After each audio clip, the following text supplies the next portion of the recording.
Hello student, स्वागत है आपका मेरे यूट्यूब चैनल डिजी स्टडी टारगेट में।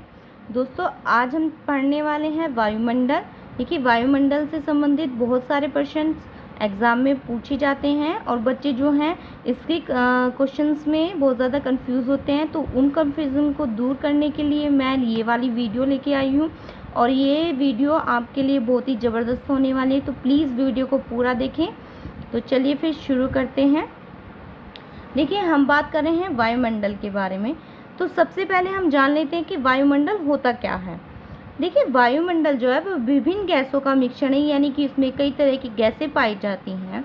ठीक है, वह जो मिश्रण है वह पृथ्वी को चारों ओर से घेरे हुए है, यानी कि जो घेरा जो है पृथ्वी के ऊपर बना हुआ है वायु के आवरण का, उसे वायुमंडल कहा जाता है। पृथ्वी को चारों ओर से जो वायु का आवरण घेरे हुए है वह वायुमंडल कहलाता है।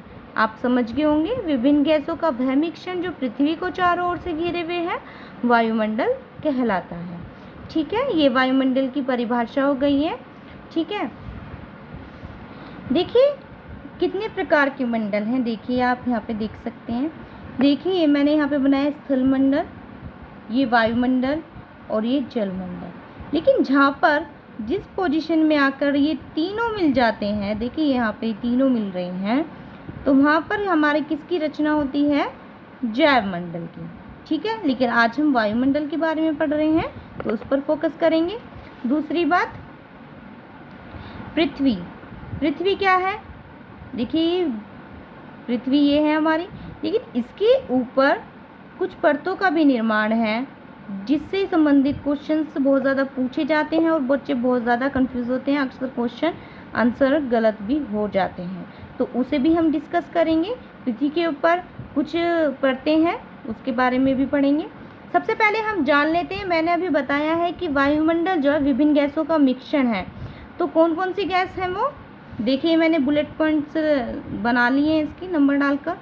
देखिए, सबसे पहले आती है हमारी नाइट्रोजन। नाइट्रोजन कौन सी गैस है? देखिए, सबसे अधिक मात्रा में पाई जाती है ये वायुमंडल में 78.08%। ठीक है, सबसे ज़्यादा परसेंटेज जो है नाइट्रोजन का होता है।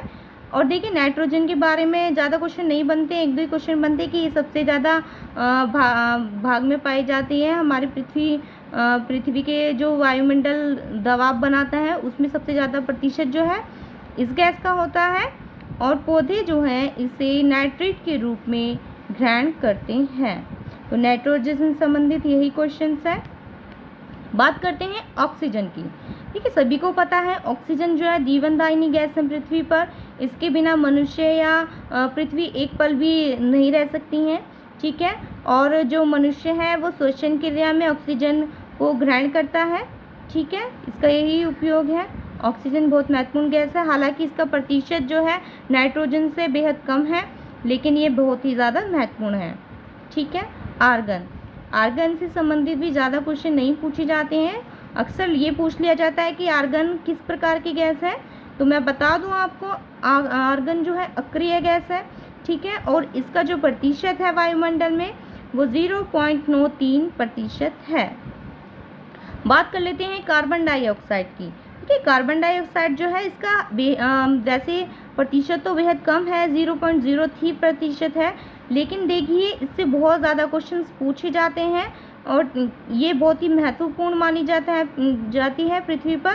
तो देखते हैं इससे क्या पॉइंट्स बनते हैं। देखिए, सबसे पहले तो मैं आपको बता दूं कि कार्बन डाइऑक्साइड जो है सबसे भारी गैस है। ठीक है, और इसीलिए ये भारी होती है, तो इसलिए ये पृथ्वी की सतह पर पाई जाती है। ठीक है, पृथ्वी की सबसे निचली सतह जो है उस पर पाई जाती है भारी होने के कारण। दूसरा क्या है पॉइंट इसका? ये ग्लोबल वार्मिंग को बढ़ाने के लिए भी जिम्मेदार है। ये बहुत ज़्यादा ग्लोबल वार्मिंग बढ़ाती है।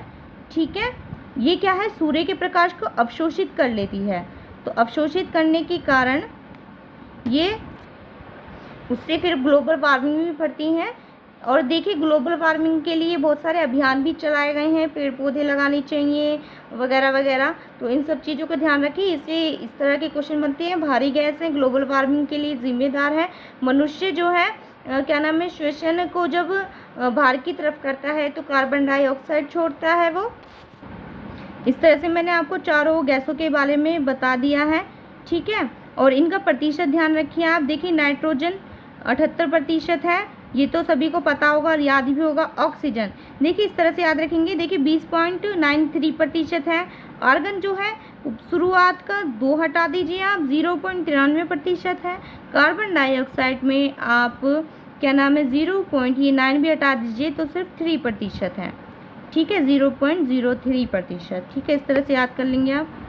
अब बात करते हैं पृथ्वी की परतों के बारे में। देखिए आपने नाम सुना होगा कि पृथ्वी के ऊपर जो है मतलब क्षोभ मंडल पाया जाता है, समताप मंडल, मध्य मंडल, आयन मंडल, वायुमंडल। तो इन सब चीज़ों में क्या है, बच्चे बहुत ज़्यादा कंफ्यूज होते हैं, लेकिन आशा करती हूँ कि इस वीडियो को देखने के बाद आप बिल्कुल भी कंफ्यूज नहीं होंगे। प्लीज़ वीडियो को पूरा देखें। देखिए मैंने पृथ्वी की कुछ परतें बनाई हैं, जो भी परतें हैं मैं आपको दिखा देती हूँ। ये मैंने सारे मंडल यहाँ पर तैयार किए हैं, आप देख सकते हैं, ठीक है। तो अब पढ़ेंगे हम। देखिए सबसे पहले क्षोभ मंडल आता है हमारा, क्षोभ मंडल आपको दिख रहा होगा, ठीक है। सबसे पहले हमारा क्षोभ मंडल आता है, तो ये हमारी पृथ्वी की सतह है, ये हमारा क्षोभ मंडल है। मैंने सभी के नाम इंग्लिश में इसलिए लिखे हैं क्योंकि अक्सर हिंदी में ना देखकर इंग्लिश में ही पूछता है एग्जामर। तो देखिए क्षोभ मंडल जिसको ट्रोपोस्फेयर भी कहते हैं, और ये पृथ्वी की सतह पर, ठीक है। ये विषुवत रेखा मैंने यहाँ पे बनाई है। देखिए इसकी जो है ध्रुवों पर, ध्रुवीय क्षेत्र पर जो ऊंचाई है वह मात्र 8 किलोमीटर की होती है, मात्र 8 किलोमीटर। लेकिन विषुवत, देखिए विषुवत रेखा पर जो इसकी ऊंचाई है वह 18 किलोमीटर की होती है, 16 से 18 किलोमीटर की होती है। तो आप ये ध्यान रखें, विषुवत रेखा पर 18 किलोमीटर की और ध्रुवीय क्षेत्र पर 8 किलोमीटर की इसकी ऊंचाई होती है। अगर हम इन दोनों की औसत ऊंचाई के बारे में बात करें तो 12 से 16 किलोमीटर इसकी औसत ऊंचाई मानी जाती है। देखिए ये तो ऊंचाई के बारे में बात होगी, ठीक है। और देखिए हम यहाँ पर जान लेते हैं कि प्रति 165 मीटर पर जाने पर, प्रति 165 मीटर यानी कि ऊपर की साइड जाने पर यहाँ पर जो तापमान है 1 डिग्री सेल्सियस कम हो जाता है। याद रखेंगे आप, 1 डिग्री सेल्सियस कम हो जाता है प्रति 165 मीटर ऊपर जाने पर, ठीक है। या फिर इसे हम ये भी याद रख सकते हैं कि प्रति 1 किलोमीटर ऊंचाई पर जाने पर 6.4 डिग्री सेल्सियस लगभग तापमान जो है कम हो जाता है। देखिए तापमान की बात हो गई, ऊंचाई की बात होगी। अब हम जान लेते हैं कि क्षोभ मंडल में क्या क्या विशेषताएं हैं। देखिए आपने पढ़ा होगा क्षोभ मंडल में जो है सबसे अधिक मौसमी घटनाएं होती हैं। देखिए मौसम संबंधी जितनी भी घटनाएं होती हैं, आंधी, वर्षा, तूफान, ये जो सारी भी घटनाएं हैं ये क्षोभ मंडल में होती हैं हमारी। तो पॉइंट 1 ही सबसे पहले होगा, ठीक है। और ये जो है ये पृथ्वी की सबसे पास की सतह है। पॉइंट नंबर 2 ये हो गया कि पृथ्वी के सबसे पास की सतह कौन सी है, वो क्षोभ मंडल है, ठीक है। नंबर 3 पर आता है कि सबसे भारी गैसें कहाँ पर पाई जाती हैं। तो सबसे भारी गैसें जो हैं वो क्षोभ मंडल में ही पाई जाती हैं। क्षोभ मंडल में सबसे भारी गैसें पाई जाती हैं, यानी कि मैंने आपको बताया था पृथ्वी की सतह पर CO2 पाई जाती है क्योंकि वह सबसे भारी होती है, तो अतः वह क्षोभ मंडल में पाई जाती है, ठीक है। इसके अलावा आप ये भी ध्यान रखेंगे कि गर्मियों में क्षोभ मंडल की जो ऊंचाई है वह बढ़ जाती है और सर्दियों में इसकी जो ऊंचाई है वह घट जाती है। तो इस पॉइंट को भी आप याद रखेंगे, ठीक है। और यह पृथ्वी के सबसे पास की यानी कि निचली सतह है सबसे, ठीक है। CO2 की सबसे अधिक मात्रा इसी में ही होती है। जैसे जैसे ऊंचाई बढ़ती जाती है वैसे वैसे तापमान कम होता जाता है। तो यही इससे संबंधित पॉइंट है, ठीक है। इससे ज़्यादा नहीं पूछा जाता है, लेकिन आप इसे सही से ध्यान रखिए। ये मैंने फिगर में इसलिए लिया है ताकि इसको आप अपनी माइंड में फिट कर सकें, ठीक है। और ये फिगर जो है हमारे माइंड में अच्छी तरह से फिट होती है, तो इसलिए मैंने ये फिगर बनाई है, ध्यान रखें आप। देखिए अब दूसरी परत आती है हमारी समताप मंडल यानी स्ट्रेटोस्फेयर, ठीक है। तो इसकी जो ऊंचाई होती है वह हमारी 50 किलोमीटर तक मानी जाती है, ठीक है। यहाँ से लेके यहाँ तक 50 किलोमीटर तक की इसकी हमारी ऊंचाई है, ठीक है। तो और ये समताप मंडल क्या है, देखिए समताप मंडल जो है इसकी विशेषताएं क्या है। समताप मंडल को सबसे पहले पॉइंट है इसका कि वायुयान आदर्श समझा जाता है। यानी आपने सुना होगा वायुयान कहाँ पर उड़ाए जाते हैं, समताप मंडल में उड़ाए जाते हैं। तो यानी कि वायुयान वहाँ पर उड़ाना सबसे ज़्यादा आसान होता है, क्योंकि क्या कारण है इसका कि वहाँ पर मौसमी संबंधी घटनाएं नहीं होती हैं। मौसम साफ रहता है, मौसम संबंधी कोई भी घटनाएं वहाँ पर नहीं होती हैं, जिसके कारण वहाँ पर वायुयान उड़ाना सबसे अधिक आसान होता है और ये इसके लिए आदर्श मानी जाती है। पहला पॉइंट हो गया। दूसरा पॉइंट क्या है, देखिए इसकी 15 से 35 किलोमीटर की ऊंचाई के बीच में एक लेयर पाई जाती है जिसे हम ओजोन परत कहते हैं। देखिए ओजोन परत के बारे में आपने सुना होगा, मैं थोड़ा सा डिटेल में बता देती हूँ आपको, ताकि आपका इससे संबंधित भी क्वेश्चन नहीं छूटे। देखिए ओजोन परत क्या है कि यहाँ पर एक परत है जो सूर्य की पराबैंगनी किरणों से हमारे पृथ्वी की रक्षा करती है, जिससे पृथ्वी पर पराबैंगनी किरणों का गलत असर ना हो और गंभीर बीमारियों से बचा जा सके, जैसे कि त्वचा में इन्फेक्शन होना, खाज खुजली होना, ठीक है, कैंसर संबंधी बीमारी होना। तो इनसे बचाने के लिए यह ओजोन परत है। लेकिन देखिए ये ओजोन परत क्या है, दिन प्रतिदिन पतली होती जा रही है। और इसका कारण क्या है, इसका कारण है पृथ्वी से ऊपर की ओर उठने वाली क्लोरोफ्लोरो गैस। क्लोरोफ्लोरो गैस सबसे ज़्यादा जिम्मेदार है इसकी परत को पतली करने के लिए। और पतली करने के साथ साथ जो है इसमें एक छेद भी होता जा रहा है, जो कि दिन प्रतिदिन बड़ा होता जा रहा है और उसके भी हमें गंभीर परिणाम देखने को मिल सकते हैं।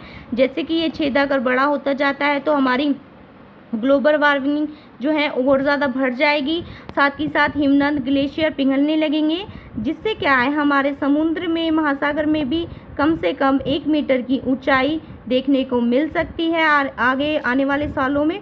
तो ये इस दृष्टि से बहुत ही गंभीर मामला है। और इससे बचाने के लिए ओजोन परत की सुरक्षा के लिए प्रतिवर्ष 16 सितंबर को ओजोन परत सुरक्षा दिवस भी मनाया जाता है। तो यह इसका दूसरा पॉइंट है। इस दृष्टि से पृथ्वी को बचाने की दृष्टि से इस ओजोन लेयर को सुरक्षा चक्र के रूप में भी देखा जा सकता है। इसमें बस यही पॉइंट थे, ठीक है। सबसे ज़्यादा इम्पोर्टेंट है क्षोभ मंडल और समताप मंडल। चलते हैं मध्य मंडल की ओर, ठीक है। देखिए इसमें ज़्यादा क्वेश्चंस नहीं पूछे जाते हैं, फिर भी जो 1-2 पॉइंट है मैं आपको बता देती हूँ, ठीक है। मध्य मंडल, मध्य मंडल में क्या है, ये सबसे बीच की सतह है पृथ्वी की। देखिए यहाँ पे पहला पॉइंट है कि यहाँ पर -100 डिग्री सेल्सियस, यानी कि सबसे कम तापमान पाया जाता है, -100 डिग्री सेल्सियस तापमान पाया जाता है यहाँ पर, ठीक है। पहला पॉइंट ये है यहाँ पर। और उल्का संबंधी घटनाएं होती हैं। देखिए उल्का संबंधी घटनाएं, उल्का क्या है, देखिए ये कुछ पत्थर के टुकड़े होते हैं जो वायुमंडल से पृथ्वी की ओर आते हैं और हवा में घर्षण करने लगते हैं। लेकिन क्या होता है, घर्षण के कारण वे जलने लगते हैं। और आपने देखा होगा जिन्हें हम टूटता हुआ तारा कहते हैं वह ही उल्का पिंड होते हैं। वास्तव में जो है वह तारे नहीं होते हैं, और तारे जो हैं टूटते नहीं हैं कभी भी, क्योंकि तारे जो हैं गैसीय होते हैं, ठीक है। और जिसे हम तारा टूटना कहते हैं वह उल्का पिंड होते हैं, ठीक है। याद रखेंगे आप, ये 2 ही पॉइंट है इसमें बस। इसकी जो ऊंचाई होती है वो 50 से 80 किलोमीटर की होती है। आप बीच की ऊंचाई भी याद रखिए, यानी कि 30 किलोमीटर इसकी परत है, ठीक है। देखिए अब बात करते हैं आयन मंडल के बारे में, ठीक है। आयन मंडल की जो परत है वह 80 से 640 किलोमीटर तक की है, ठीक है। और इसमें जो है आयनिक गुण पाए जाते हैं, आयनिक गुण पाए जाते हैं। तो ये क्वेश्चन भी बनता है कि आयनिक गुण किस परत में पाए जाते हैं, तो वो आप आयनिक से याद रखें, आयन मंडल में पाए जाते हैं, आयनोस्फीयर बोलते हैं इसको। तो आयनिक गुण पाए जाते हैं। देखिए इस मंडल में जब हम पृथ्वी से, यानी कि यहाँ पर कोई सतह छोड़ते हैं, तरंग छोड़ते हैं, यहाँ पर कोई तरंग छोड़ी हमने, तो वो जो है यहाँ से टकरा कर यहाँ वापस पृथ्वी पर आ जाती है। और ये किस प्रकार की तरंगें होती हैं, रेडियो तरंगें होती हैं। लेकिन ये टकरा कर वापस क्यों आती हैं, इसका कारण क्या है, इसका कारण है इसकी परत में आयनिक गुणों का पाए जाना है, ठीक है। तो उससे यही 1-2 क्वेश्चन बनते हैं, ठीक है। तो आयन मंडल भी क्लियर हो गया होगा आपका। परत का ध्यान रखें, आप ऊंचाई ध्यान रखें, 80 से 640 किलोमीटर तक इसकी परत होती है। अब बात कर लेते हैं सबसे ऊपरी परत यानी कि वायुमंडल की। तो वायुमंडल के बारे में क्या है, इससे भी ज़्यादा महत्वपूर्ण क्वेश्चन नहीं है, फिर भी मैं आपको बता देती हूँ। 640 किलोमीटर से ऊपरी जो सतह होती है, ऊंचाई की जो सतह है, वह हमारी वायुमंडल कहलाती है। इसे हम वायुमंडल भी कहते हैं और ये पृथ्वी की सबसे ऊपरी सतह है। देखिए 640 किलोमीटर से ऊपरी सतह जो है वायुमंडल तो है, लेकिन इस वायुमंडल की जो है आखिर ऊंचाई जो है अभी तक सीमित नहीं की गई है, वह निर्धारित नहीं है। तो ठीक है, इस बात को हम ध्यान रखेंगे। और जो पृथ्वी द्वारा उपग्रह छोड़े जाते हैं वह इसी मंडल में छोड़े जाते हैं, ये बात ध्यान रखेंगे, जो कि पृथ्वी पर संचार उपग्रह के रूप में कार्य करते हैं। तो यानी पृथ्वी से जो संचार उपग्रह के रूप में कार्य करते हैं वे उपग्रह भी इसमें छोड़े जाते हैं। ठीक है, संचार के कार्यक्रम में हमारा साथ देते हैं, वो मदद करते हैं हमारी। ठीक है, और सबसे हल्की गैसें, देखिए आप ध्यान रखिए, जो सबसे ऊपरी सतह होगी उसमें सबसे ज़्यादा हल्की गैस पाई जाएंगी। ठीक है, जो सबसे नीची सतह होगी उसमें सबसे भारी गैसें पाई जाएंगी। तो इसी वजह से क्षोभमंडल में सबसे भारी गैसें यानी CO2 वगैरह पाई जाती हैं। वायुमंडल में जो सबसे हल्की गैसें पाई जाती हैं जैसे कि हीलियम है, हाइड्रोजन है, ये सबसे हल्की गैसें हैं, तो ये सबसे ऊपरी सतह पर पाई जाती हैं। देखिए इसके अलावा उपग्रह जो हैं 2 प्रकार के होते हैं। एक तो होते हैं भूस्थितिक उपग्रह और दूसरे होते हैं ध्रुवीय स्थितिक उपग्रह। जो ध्रुवीय स्थितिक होते हैं यानी कि आपको मैं बता दूं, ध्रुवीय स्थितिक वो देखिए 700 से 1100 किलोमीटर की ऊंचाई तक छोड़े जाते हैं। ठीक है, और जो भूस्थितिक होते हैं ये भी मैं आपको बता देती हूँ। भूस्थितिक, जो भूस्थितिक कक्षा के होते हैं वह 36,000 किलोमीटर की ऊंचाई तक छोड़े जाते हैं। ये बात ध्यान रखेंगे, इससे संबंधित यही पॉइंट थे।